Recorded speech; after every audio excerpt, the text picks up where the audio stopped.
సమూయేలు రెండవ గ్రంథము 9వ అధ్యాయం.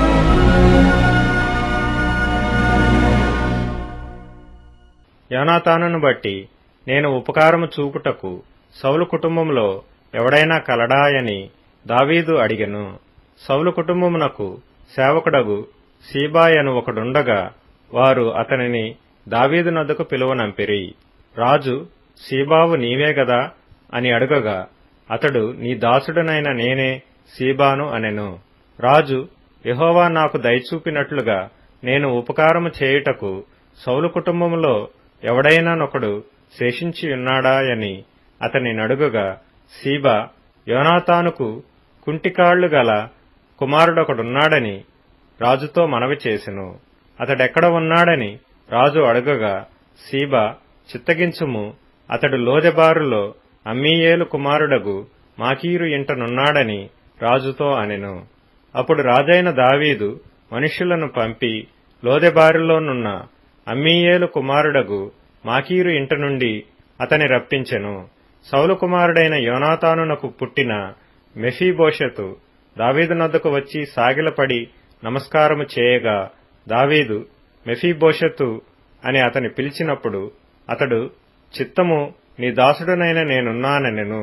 అందుకు దావీదు, నీవు భయపడవద్దు, నీ తండ్రి అయిన యోనాతాను నిమిత్తము నిజముగా నేను నీకు ఉపకారము చూపి నీ పితరుడైన సౌలు భూమి అంతయు నీకు మరలా ఇప్పింతును.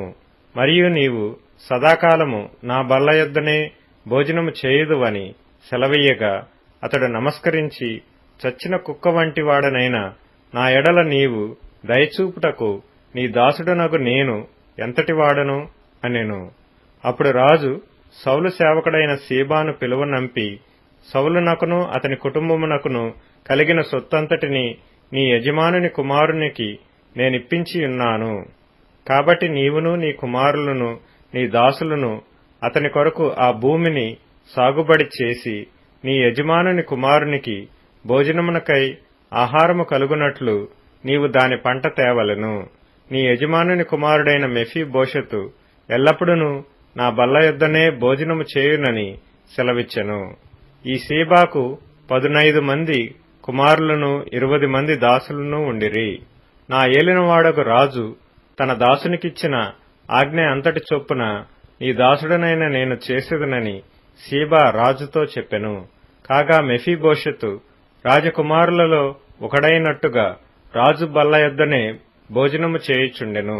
మెఫీబోషెతునకు ఒక చిన్న కుమారుడుండెను, వాని పేరు మీకా. మరియు సీబా ఇంటిలో కాపురమున్న వారందరూ మెఫీబోషెతునకు దాసులుగా ఉండిరి. మెఫీబోషెతు యెరూషలేములో కాపురముండి సదాకాలము రాజు బల్ల యొద్ద భోజనము చేయుచుండెను. అతని కాళ్లు రెండెను కుంటివి.